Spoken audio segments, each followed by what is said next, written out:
Pour l'ultra-kabiliste Adam Kenge, les raisons avancées par Joseph Kabila Kabange sont fondées.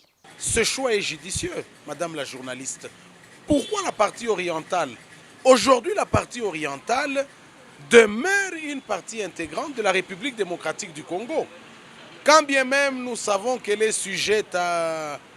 On peut parler aujourd'hui d'une occupation, on peut dire qu'il y a aussi une force, l'AFC M23, qui se qualifie d'être des révolutionnaires. Je crois que Joseph Kabila a décidé de commencer par le nœud du problème. Il va à l'est ou dans la partie orientale car il démontre à l'opinion tant nationale qu'internationale qu'il est en RDC.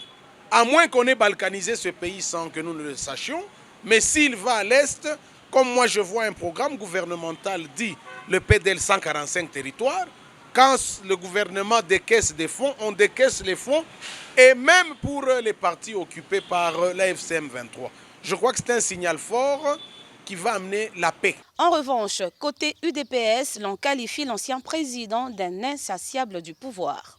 Le retour de l'ancien président après une longue période à l'extérieur du pays pour des raisons politiques ou scientifiques, mais le pays traverse une période très difficile de son existence avec une rébellion qui s'est vue dans la partie est, la partie orientale. Et aujourd'hui, Joseph Kabila a fait une sortie médiatique il y a quelques jours, quelques mois, disant que le M23, c'est un mouvement purement congolais, dans l'optique de justifier cet appétit d'accéder au pouvoir, de retour au pouvoir par la force, en marchant sur les valeurs de la démocratie. Joseph Kabila Kabange est-il parrain du M23 ? Lors de sa dernière sortie, M. Joseph Kabila a eu à le répéter devant la face du monde que si lui, il était derrière l'AFCM 23, la configuration serait tout autre.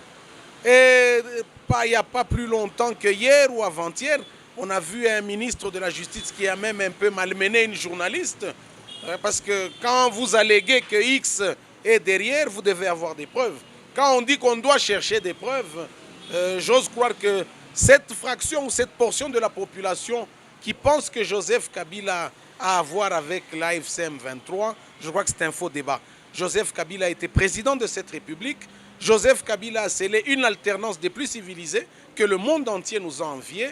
Je vois mal Joseph Kabila venir détruire une édification de plus de 18 ans. Willy Mpoyo, botte en touche.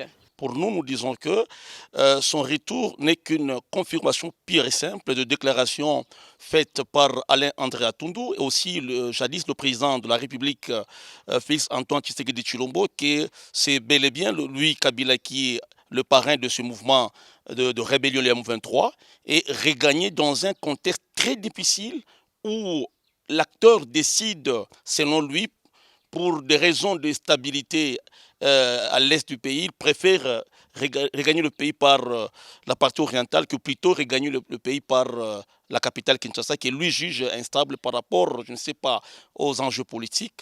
Mais néanmoins, il sera accueilli par les anciens seigneurs de guerre. Et nous, d'ailleurs, à l'UDPS, ça ne nous surprend pas.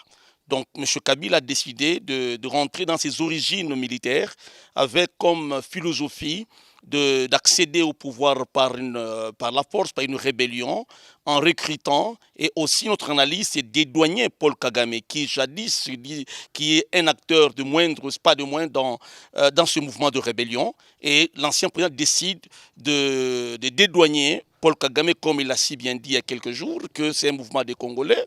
Pour nous, ça ne surprend pas. Kabila, c'est un ancien seigneur de guerre.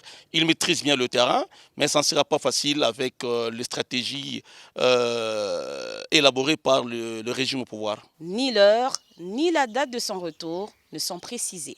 C'était Princesse Kabango pour le compte de Gioni Radio Télévision.